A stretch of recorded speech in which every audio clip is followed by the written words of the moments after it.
The early morning sun filtered through the trees in Sunview Park, casting a serene glow on the paths that wound their way through the dew-kissed grass. This was James Edward's favorite time of day, a time he reserved for quiet reflection and a moment of solitude away from the busy world. At 65, James was a retired teacher, a widower, and a martial artist with over 4 decades of experience in karate. His life had been a series of lessons in discipline, humility, and patience, values that had shaped him into a man of quiet resilience. But the residents of his neighborhood saw him as just another elderly gentleman, a quiet figure who kept to himself. James wore a simple gray jogging suit and comfortable sneakers, moving at a relaxed pace as he walked along the familiar trail. His steps were measured, each one a grounding force that allowed him to connect with his surroundings. The rustling leaves, the distant hum of traffic, and the soft chirping of birds beginning their day. To an observer, he was an unassuming figure, one who carried a gentle energy, but within him lay a strength tempered by years of disciplined practice. As he strolled along, James noticed a group of 3 teenagers loitering near a park bench up ahead. Their voices carried through the quiet morning, loud and brash, disrupting the tranquility that James cherished. He recognized them from the neighborhood, teenagers with too much time on their hands and a knack for mischief. One of them, a tall, blonde-haired boy named Kyle, seemed to be the ringleader, always looking for attention, and often at the expense of others. Beside him stood 2 others, one with messy red hair and a permanent smirk on his face, and the other a wiry boy with an air of nervous energy. James had encountered groups like this before in his years as a teacher. He knew that teenage bravado often masked insecurity and a desire to prove oneself, but he also understood that this desire, when unchecked, could turn into cruelty. As he approached, he hoped to pass by them without incident, to let them be and continue his peaceful morning routine. However, as he neared, the teenagers' laughter subsided, and they fixed their gaze on him. James could feel their eyes sizing him up, gauging his reaction, searching for a weakness. He ignored them, keeping his posture relaxed, his gaze forward. But as he moved past, Kyle stepped directly into his path, forcing James to stop. "Hey, Grandpa," Kyle sneered, blocking his way with an air of defiance. "Out for your morning stroll." James met the boy's gaze, his face calm and expressionless. He could feel the energy of the 3 boys surrounding him, their excitement building as they anticipated a reaction. He simply nodded, choosing to respond with a calm "good morning." Kyle's friends snickered, their laughter laced with a hint of malice. The red-haired boy muttered something under his breath, causing the others to chuckle even louder. James recognized this behavior well, escalating, feeding off each other's energy, pushing boundaries to see how far they could go. "What's the matter, old man? Cat got your tongue?" Kyle taunted, stepping closer. He leaned in, his face just inches away, as if daring James to respond. James took a slow, steady breath, letting the air fill his lungs before releasing it, feeling his pulse steady beneath his skin. He was not one to react impulsively. He had spent a lifetime mastering his emotions, allowing patience to be his shield against such provocations. He simply looked at Kyle with an expression of unbothered calm, refusing to be baited. But Kyle's friends were growing bolder. The red-haired boy circled around, coming up on James's other side, and sneered, "Maybe he's too old to hear us." "Hey, Grandpa, did you leave your hearing aid at home?" The third boy snorted, emboldened by his friend's laughter. "Bet he can't even lift his arms anymore. Must be hard getting around with those creaky old joints, huh?" James felt a flicker of irritation, but he let it pass. He understood that responding with anger would only fuel their taunts. Instead, he held his ground, maintaining a quiet dignity that seemed to unnerve the boys, even if they didn't realize it yet. He was not intimidated, nor did he feel the need to defend himself with words. "Gentlemen," he said finally, his voice low and steady, "there's no need for this." Kyle raised his eyebrows, taken aback by James's composed response. But he quickly recovered, a mocking grin spreading across his face. "Oh, is that so, gentlemen? Look around, old man. Nobody's here to save you. So why don't you just move along before things get messy?" James's gaze didn't waver. He knew that people like Kyle thrived on control, on the thrill of asserting dominance over others, and that this was an exercise in power for him and his friends. But he also knew something that they did not, a lesson he had learned over years of training and experience, a lesson about true strength. Without warning, Kyle reached out and gave James a hard shove, making him stumble back a step. The other boys laughed, their voices echoing through the park, but James simply steadied himself, his face unchanging. He didn't need to prove anything to these boys, but he also knew he could not allow this to continue. As he straightened, he looked Kyle in the eye, a calm resolve settling over him. "Son," he said, his voice even, "I suggest you don't do that again." Kyle snorted, rolling his eyes. "What are you gonna do about it, old man?" The words hung in the air, and James felt a shift within himself, a deep well of strength and discipline honed over decades. He had not used his martial arts skills in a long time, preferring a life of peace and respect, but he also knew that sometimes a lesson in humility was the only way to teach respect. Kyle stepped forward again, his fists clenched, clearly ready to take things further. His friends closed in, anticipating a moment of entertainment at James's expense. They couldn't have known that James had spent years training to harness his strength, not to inflict harm, but to protect himself and others when necessary. And as the teenagers squared up, James allowed himself to enter a state of readiness, his body calm but prepared, like a coiled spring. "All right," he said softly, his voice carrying a weight that made even Kyle hesitate for a fraction of a second. "Let's get this over with." The boys didn't realize it, but they were about to learn the hard way that appearances can be deceiving, and that respect is something to be earned, not demanded. The laughter of the teens echoed through the park, louder now as if daring anyone to intervene. James took a deep breath, feeling the calmness of the morning still lingering in the air. He could sense the eyes of passers-by watching, some filled with curiosity, others with a silent hope that things wouldn't escalate. James, however, knew better than to rely on bystanders.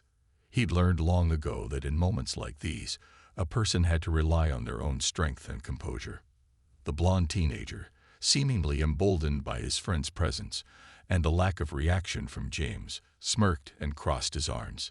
He was taller than the other two, lanky with a sharpness to his gaze that suggested he was used to getting his way, often at the expense of others. He took a step closer, narrowing the distance between them to just a few feet. "Hey, old man," he sneered, his voice dripping with mockery. "Didn't your mama ever teach you not to stare? Or is that just something you do when you're too scared to talk?" The two other teens laughed, their voices full of a kind of twisted excitement. They were feeding off each other's energy, emboldened by the attention they were receiving and the thrill of having an audience. James, however, kept his composure, his gaze steady on the blonde teen. James's silence only seemed to irritate the blonde more. He puffed out his chest, clearly feeling a need to prove himself. He raised his voice, loud enough for everyone nearby to hear. "Maybe you should just go home, Grandpa. Don't want you getting hurt out here," he taunted, his eyes glinting with a dangerous mix of arrogance and entitlement. James took a slow, measured breath, his gaze unwavering. "Son, there's no need for all this," he said finally, his voice calm and steady. "Respect is a powerful thing. You'd do well to learn a bit of it." The blonde teen's face twisted into a sneer, clearly unamused by James's calm demeanor. "Respect," he scoffed, glancing back at his friends who were still grinning with excitement. "Respect is earned, not given. And you haven't done anything to earn it, old man." James allowed the words to settle in the air, feeling the weight of them. He understood the boy's need to assert himself, to feel powerful in a world that likely made him feel small. But he also knew that real power didn't come from belittling others or from using fear as a weapon. True strength came from within, from a quiet confidence that didn't need to be shouted or displayed. The red-haired teen, who had been quiet until now, took a step closer, joining his friend. He wore a smug expression, his posture challenging. "Come on, let's see what you got, Grandpa," he sneered, lifting his hands as if to mockingly invite James into a fight. "You look like you could use a workout." James looked at him, his expression unchanging. "I'm just here to enjoy my morning, same as everyone else," he said, his tone even. "There's no need for violence. It doesn't prove anything." The boys laughed, as if amused by his words, as if they couldn't understand a man who didn't meet their aggression with anger.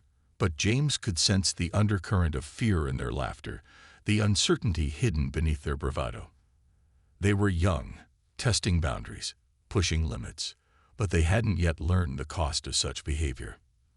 The tallest boy, emboldened by James's calmness, suddenly lunged forward, his shoulder aimed directly at James as if to shove him off balance. But James moved with a grace and speed that belied his age, shifting his weight just enough to avoid the impact. The boy stumbled slightly, momentarily thrown off balance, and a flicker of frustration crossed his face. "See," James said softly, his tone gentle but firm. "Violence doesn't get you anywhere. It only leads to more trouble." The blonde, clearly irritated by his failed attempt to intimidate James, clenched his fists, his face flushing with anger. "You think you're so tough, don't you?" he hissed, his voice laced with contempt. "Just because you dodged, that doesn't mean anything." James sighed, feeling a mix of sadness and frustration. He didn't want this to escalate, but he also knew that sometimes people had to be shown the consequences of their actions. He could see the stubbornness in the boys' eyes, the refusal to back down even when faced with a wisdom they didn't yet understand. The third teen, shorter than the other two, but with a scrappy, defiant air, stepped forward, his expression hardening. "Come on, man. Just walk away," he taunted, his voice sharp. "Or are you too scared?" James didn't respond. Instead, he simply stood his ground, his posture calm but alert. He was prepared for whatever they might throw at him, but he also hoped they would see reason before things went too far. The group circled him, their movements slow and deliberate, as if testing his resolve, searching for any sign of weakness. But James didn't flinch. He met each of their gazes in turn, his eyes steady and unyielding. He could feel the tension building, the air thick with anticipation. Just then, a passerby, a young woman who had been watching from a distance, stepped forward. Her voice was firm as she addressed the teens, her expression a mix of concern and disapproval. "What are you guys doing?" she demanded, her tone sharp. "Leave him alone. He hasn't done anything to you." The blonde turned to her, his face contorted with irritation. "Mind your business, lady. This has nothing to do with you," he snapped, dismissing her with a wave of his hand. But she didn't back down.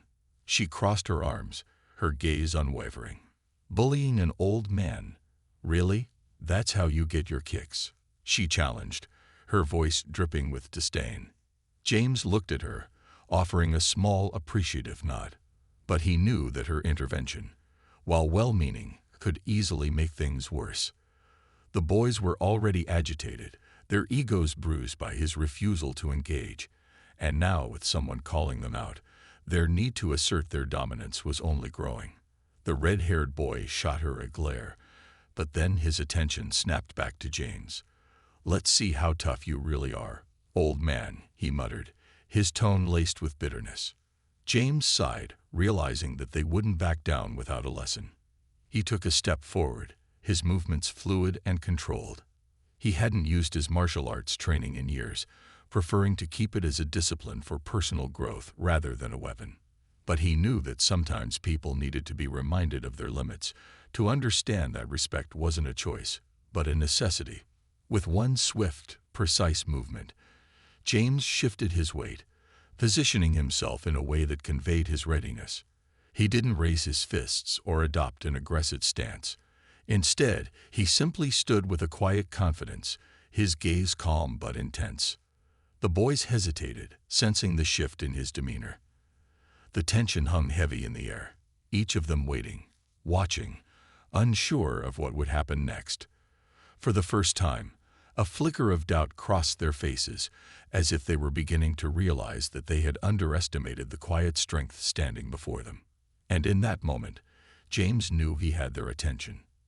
Now, it was time to teach them a lesson they would never forget. The silence stretched out, thick and expectant. The three teens exchanged nervous glances, as if each one was waiting for someone else to make the first move. James stood calmly, his posture relaxed yet commanding, his hands still at his sides, betraying no hint of aggression. But there was something in his eyes, a quiet confidence, that seemed to unsettle the boys in a way they hadn't anticipated. The blonde finally broke the silence, forcing a scoff that sounded more uncertain than he intended. "What, you think you're some kind of tough guy?" he taunted, though his voice wavered just slightly. "We're just messing around. Don't get all high and mighty." James tilted his head slightly, regarding the boy with a steady gaze. "Respect isn't about being high and mighty, son. It's about understanding boundaries, knowing when to stop," he said, his tone gentle but firm. "You came looking for trouble, but I'm here to tell you it's not worth it." The other boys shuffled uncomfortably, their bravado beginning to falter. The red-haired teen looked at his friends, his expression betraying the hint of doubt creeping into his mind. But the tallest one, eager to prove himself, took a step forward, his jaw clenched with defiance. "Enough of the lectures, old man," he said, voice hardening. "You don't scare us." Without warning, he lunged forward, his fist swinging with an aggression that was more out of desperation than skill. James didn't flinch. Instead, he stepped aside with practiced ease, his body moving fluidly as he dodged the boy's attack. The teen stumbled, thrown off balance by the force of his own swing, and nearly tripped over his own feet.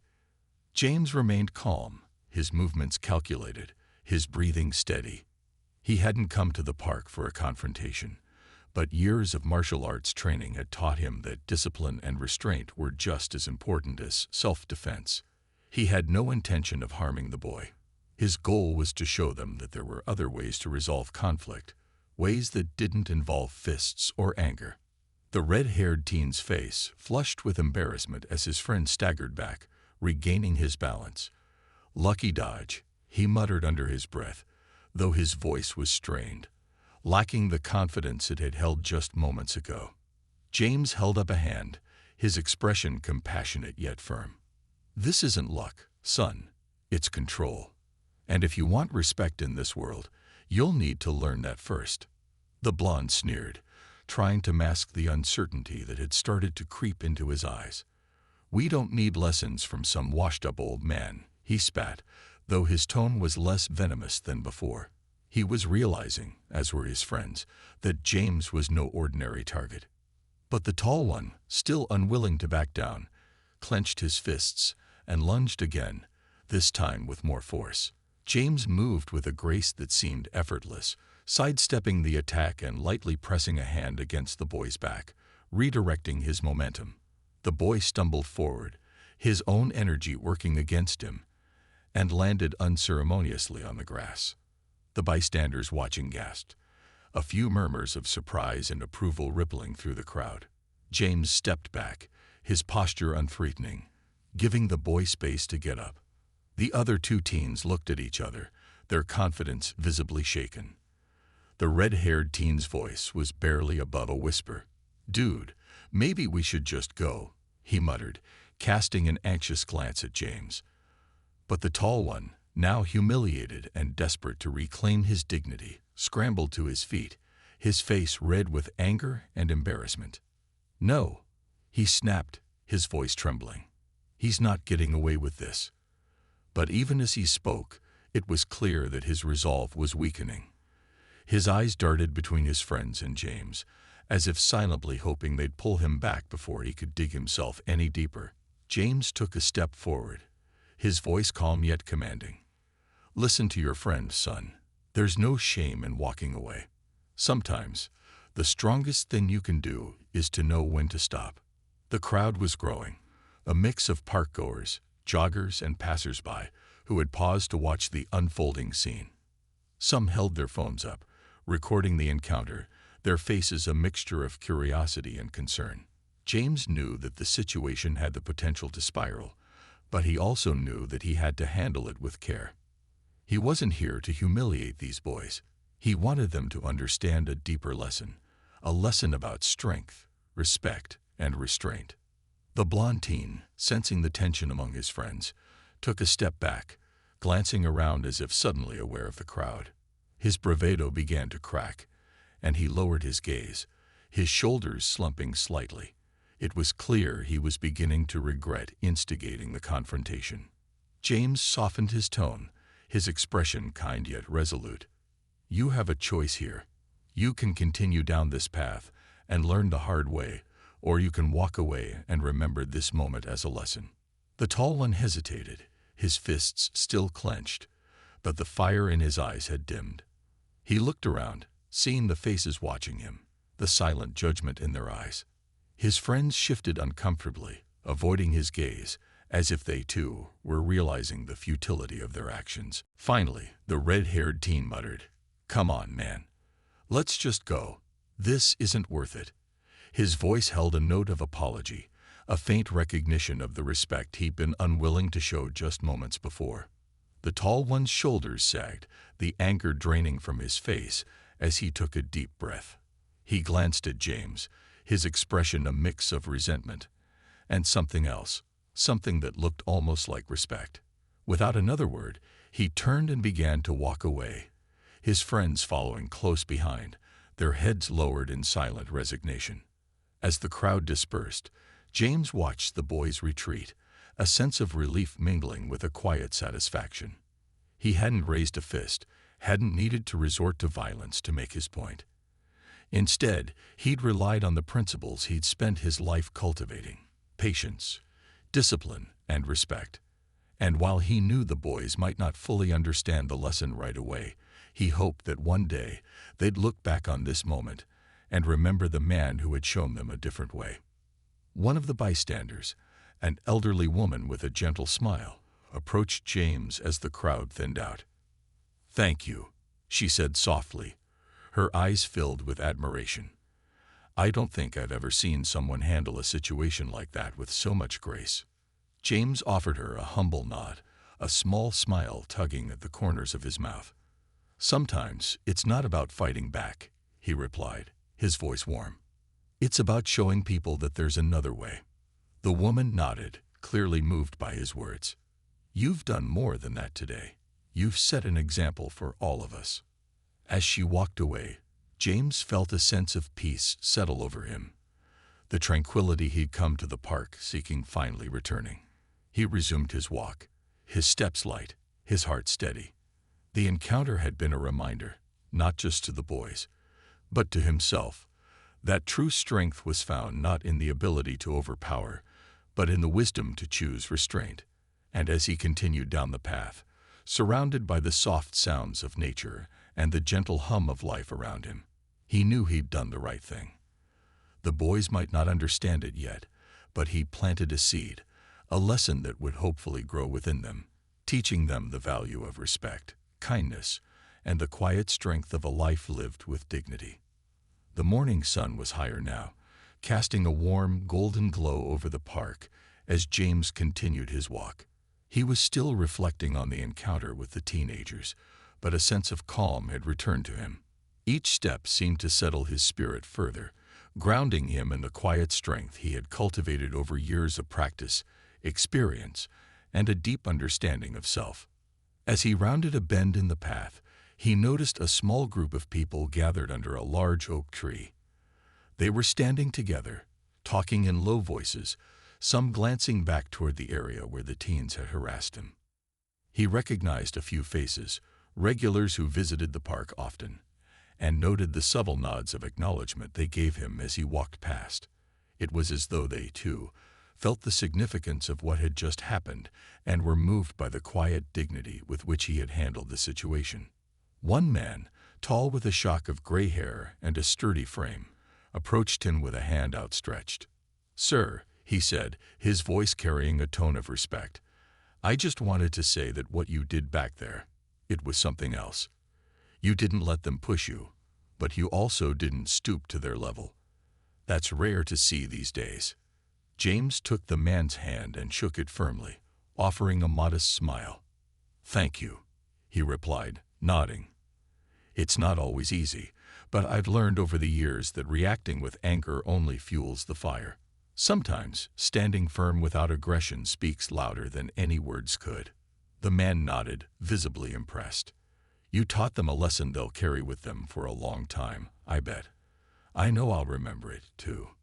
As they exchanged a few more words, James noticed a young woman standing nearby, watching him intently. She had a notepad in her hands, her gaze shifting between him and the pages where she was jotting notes.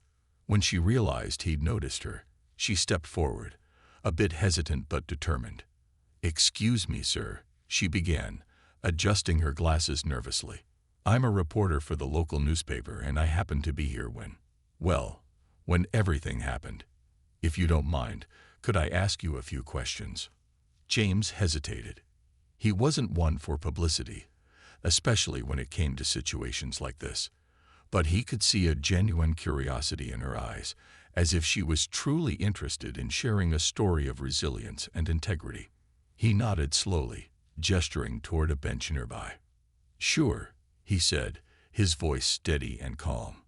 "I'll answer what I can." They sat on the bench, and the woman introduced herself as Lisa, a journalist who focused on stories about community and social issues. She was young, perhaps in her late 20s, with an earnestness that suggested she cared deeply about the work she did. "Thank you for taking the time to speak with me, Mr. James," he supplied, keeping his last name to himself. "Just James is fine." She smiled, flipping open her notebook. "James, I think what you did today was remarkable. So many people would have responded with anger or fear, but you chose a different path. Can you tell me a little about why?" James took a deep breath, thinking carefully before he spoke. "I suppose it comes down to a choice I made a long time ago," he began, his voice carrying a gentle weight. "I've been practicing martial arts for over 30 years. Not because I wanted to learn to fight, but because I wanted to learn how not to. Martial arts isn't just about strength or skill. It's about control, patience, and understanding yourself." Lisa leaned forward, clearly intrigued. "But what about those teens? They were clearly trying to provoke you. Did you ever feel tempted to, show them what you're capable of?" James chuckled softly, a warm, knowing sound. "Oh, I'd be lying if I said I didn't feel a flicker of that," he admitted. "But then I remembered why I started down this path in the first place. I didn't want to show them power through aggression. I wanted to show them power through restraint. Sometimes, walking away is the stronger choice. I didn't need to prove anything to them." Lisa nodded, scribbling down his words, her brow furrowed with concentration. "It's an important message," she said softly. "And it's something people need to hear, especially in today's world where it seems like everyone is quick to react without thinking about the consequences." As they continued talking, more people gathered nearby, listening in on the conversation. James noticed a few of the bystanders who had witnessed the encounter earlier, their faces thoughtful as they absorbed his words. He realized that the impact of this moment was spreading beyond just him and the teens. It was resonating with everyone around. Lisa looked up from her notepad, her gaze steady. "If you could give a message to those boys, to people who might act out of anger or a need to feel powerful, what would it be?" James paused, considering her question carefully. "I'd tell them that real strength doesn't come from intimidating others. It comes from knowing who you are and being secure enough in that knowledge to stay calm, even when others try to test you. The world is full of people who will push you, who will try to get a reaction. But you always have a choice in how you respond." There was a quiet murmur of agreement from the small crowd that had gathered around them. James felt a sense of peace, knowing that his words were making an impact, even if just a small one. He hadn't come to the park that morning expecting to become a symbol of resilience, but life had a way of presenting unexpected opportunities to teach and inspire. As Lisa thanked him and closed her notebook, she promised to write a piece that captured not just the encounter but the message behind it. James nodded, grateful but ready to return to the simplicity of his morning walk. As he stood up, an older man from the crowd approached him, his expression a mix of admiration and curiosity. "You know, I've been coming to this park for years, and I've seen my share of trouble," he said, "but I've never seen anyone handle it the way you did." James offered him a humble smile. "I just did what felt right," he replied. "Sometimes, all it takes is a little patience and understanding to change a situation." The man nodded, looking down as if deep in thought. "You're a good man, James. This park, our community is lucky to have someone like you around." James didn't think of himself as a hero, but he appreciated the sentiment. He nodded gratefully, then continued down the path, his steps light, his heart at ease. The events of the morning had reminded him of the importance of his principles, of the path he'd chosen all those years ago. It wasn't just about strength or skill. It was about wisdom, compassion, and using what he'd learned to make the world a little bit better, one interaction at a time. As he walked, he noticed the teens lingering near the park's edge, watching him with a mix of awe and apprehension. He caught their eyes, nodding to them in silent acknowledgement. They didn't approach him, but he could see something had changed in their expressions, a hint of understanding, perhaps even respect. James continued on his way, hoping that his actions had left a lasting impression on them. In his heart, he knew that change didn't happen overnight, but he believed in the ripple effect of kindness and respect. Sometimes, all it took was one moment, one choice, to plant a seed that would grow into something greater. Days passed, but the encounter with the teenagers lingered in James's mind like a ripple spreading across a still pond. He carried on with his daily routine, his early morning walks through the park, a time for reflection, a ritual that had become more meaningful in the wake of recent events. What he didn't realize, however, was how much impact his calm response had left on those around him. People in the community began to recognize him, nodding in acknowledgement, some even stopping to shake his hand or thank him. One particular morning, as James strolled down the familiar park path, he noticed a small group of teenagers gathered near the benches, their heads bent together as if in serious conversation. He recognized two of them immediately. They were the same boys who had confronted him that day, led by the bold blonde teen who had been the most vocal and aggressive. This time, however, they didn't appear threatening. In fact, they seemed hesitant, their faces reflecting a mixture of shame and anticipation as they spotted James approaching. As James drew closer, the teens straightened up, exchanging glances as if trying to work up the courage to speak. The blonde teen, who had once shoved him in an attempt to provoke a reaction, took a step forward. His once confident posture was now replaced by a kind of vulnerability that seemed almost foreign to him. He looked James in the eye, his voice quieter than James had ever heard it. "Mr. James, I mean, sir," the teen stammered, his eyes flickering with an emotion James couldn't quite place. "We wanted to talk to you. Apologize." James raised his eyebrows, surprised by the boy's words. He nodded slightly, encouraging him to continue. The teen swallowed, clearly struggling to find the right words. We acted like jerks. We thought it'd be funny to mess with someone. I don't know, feel tough or something.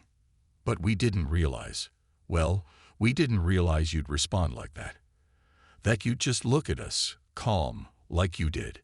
You didn't get angry, didn't even try to fight back. You just stood there, like we didn't scare you at all." James held the boy's gaze, his expression softening as he listened. He could see the conflict in the teen's eyes, the way he wrestled with his own behavior, and the understanding that had since emerged. I get it, James said gently. It can be easy to get swept up in trying to prove yourself. But respect, for others and for yourself, means more than anything you could prove by intimidating someone. The boy looked down, visibly ashamed. I guess we didn't really think about that. I didn't think about what it'd feel like if someone treated me that way. But when I got home, all I could think about was your face. How you didn't even flinch. I kept wondering why. James took a deep breath, his tone calm and steady. Self-control is a choice, one that isn't always easy. I could have reacted with anger, but that would have only escalated things. Sometimes, being strong means knowing when not to use your strength. There's power in restraint. The boys listened, hanging on his every word. The other two, who had initially stood back, now moved closer, their faces a mixture of guilt and intrigue. One of them, a lanky teen with unruly red hair, cleared his throat. "We saw that article about you in the newspaper," he murmured. "The one where you talked about, being calm instead of fighting back. My mom read it out loud to me. And, I dunno, it got me thinking. Made me feel kind of dumb for what we did." James nodded, appreciating the honesty. "It takes courage to admit that," he said.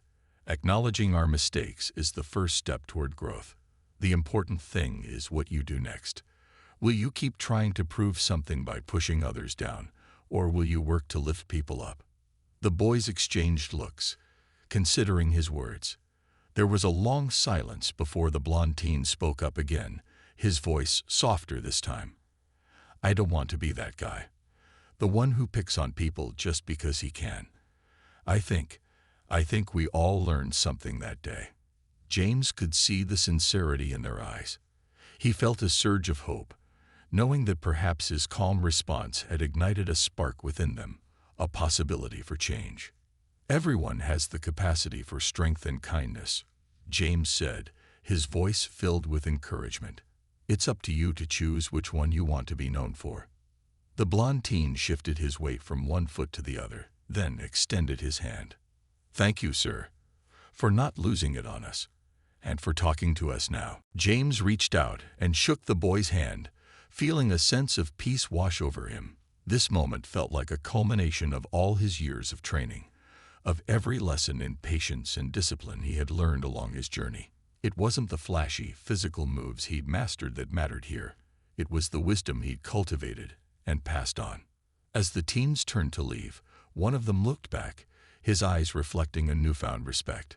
"Will you be here again tomorrow?" he asked hesitantly. James smiled. "Every morning." The boys nodded, then walked away, their heads held a little higher than before. James watched them go, feeling an overwhelming sense of gratitude. It wasn't every day that one had the opportunity to inspire change, to help guide young people toward a better path.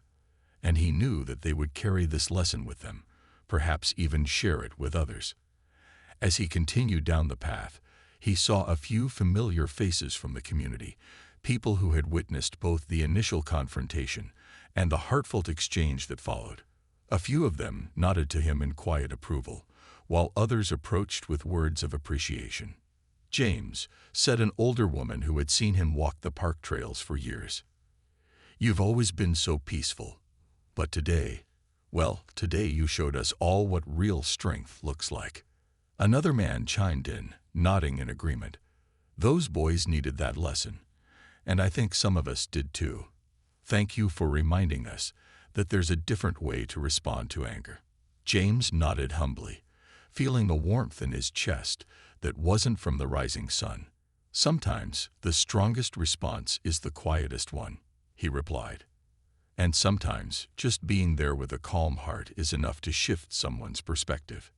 The park had always been a place of solace for James, a place to connect with the earth, to find peace within himself. But today, it had become something more, a place of learning, a classroom without walls, where life lessons unfolded organically. As he continued on his way, he could feel the shift not just within himself, but in the air around him. His actions had resonated, creating a ripple effect that reached beyond the park and into the hearts of those who had witnessed it.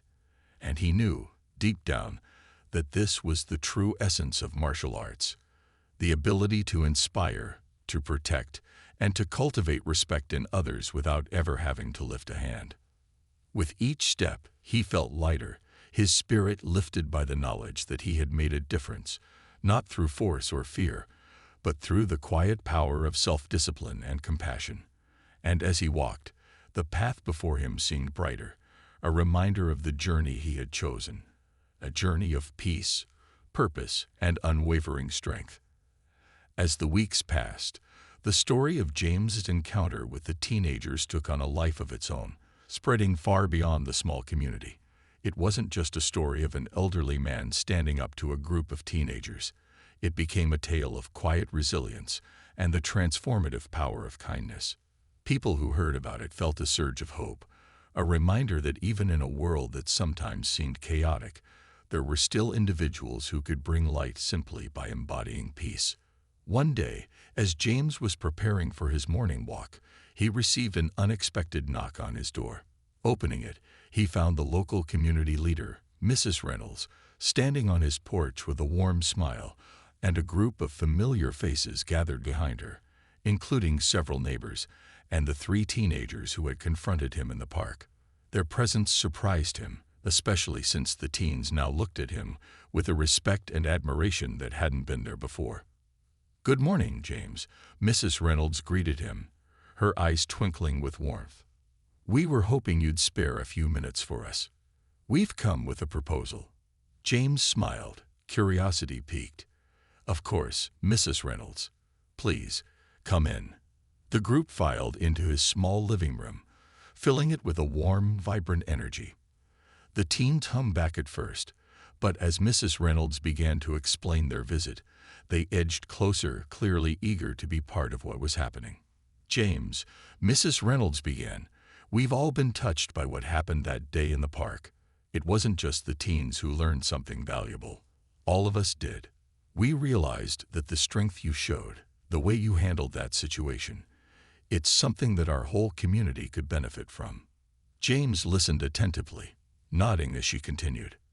"We want to create a youth mentorship program," Mrs. Reynolds explained, "a place where young people can come to learn not just self-defense, but discipline, respect, and how to navigate the challenges they face with grace. And we couldn't think of anyone better to lead it than you." The suggestion caught James off guard. He'd always been a private person, content with his quiet life, never one to seek out the spotlight. But as he looked around the room, he saw the earnest faces of his neighbors, their eyes filled with hope and admiration. And then he saw the 3 teenagers, their expressions open and vulnerable, as if waiting for his response with bated breath.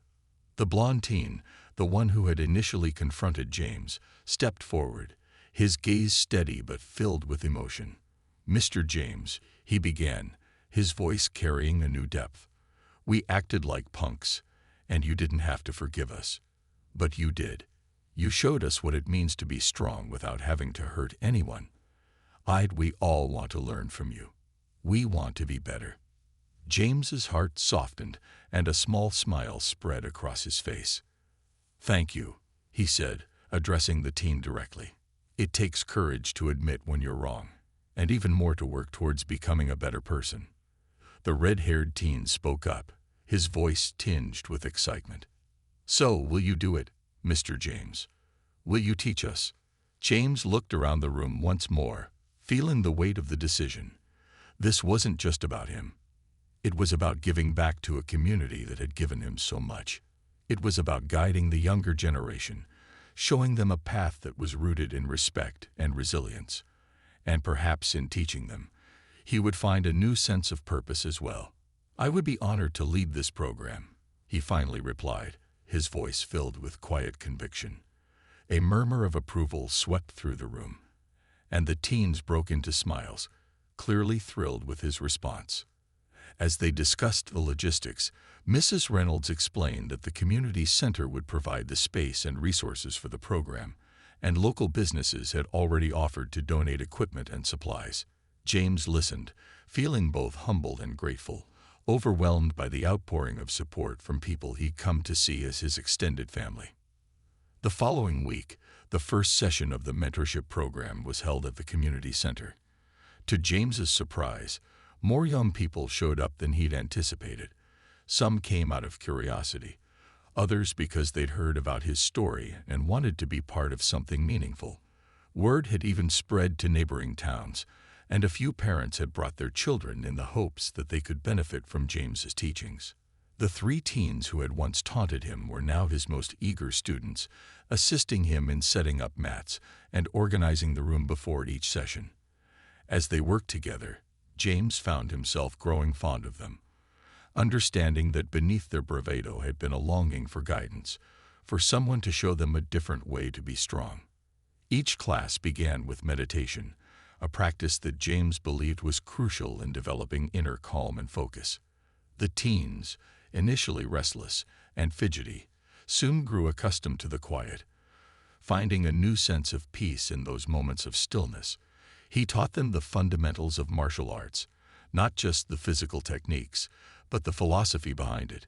That true strength lay in restraint, in knowing when to fight and when to walk away. One evening, after a particularly intensive session, the blonde teen approached James as they were packing up. "Mr. James," he began, hesitating before continuing, "I just wanted to say thank you. Not just for teaching us, but for seeing something in us. No one's ever really done that before." James placed a reassuring hand on the boy's shoulder. "Everyone deserves a chance to be seen for who they truly are," he said. "You've shown a lot of growth, and I'm proud of you." As the weeks turned into months, James watched his students transform. They grew more disciplined, more respectful, and began to take pride in their own journeys. The mentorship program became a cornerstone of the community, with parents and elders expressing gratitude for the positive impact it had on the town's youth. One day, as James walked through the park, he spotted the 3 teens sitting together, talking and laughing. They waved him over, their faces lighting up as he approached. It was a simple moment, but one that filled James with a profound sense of fulfillment. He'd set out to teach them about strength and respect, but in return, they had shown him the beauty of redemption and the resilience of the human spirit. As he continued his walk, he reflected on the path that had brought him to this moment. Life had presented him with challenges, moments of hardship and confrontation, but he had learned to navigate them with grace and integrity. And now, through his teachings, he had passed on those lessons, ensuring that the next generation would carry forward the values he held dear. James realized that his story, his life, was not just about one encounter with a group of disrespectful teens. It was about the ripples that encounter had created, the lives it had touched, and the changes it had inspired. In a way, he had become a bridge between the past and the future, his legacy etched not in the trophies he'd earned or the battles he'd fought, but in the hearts of those he had guided. As the sun dipped below the horizon, casting a warm glow over the park, James felt a deep, unshakable peace. He had found his purpose, his way of making a difference, and in that quiet moment, he knew that his story was far from over. It was only just beginning, carried forward by the young people who would one day teach others the lessons he had shared with them. For James, this was the true essence of strength, the ability to inspire change not through force, but through compassion, patience, and an unwavering belief in the potential for goodness in every person. And as he walked home that evening, he did so with a heart full of gratitude, knowing that he had made an impact that would last far beyond his own lifetime.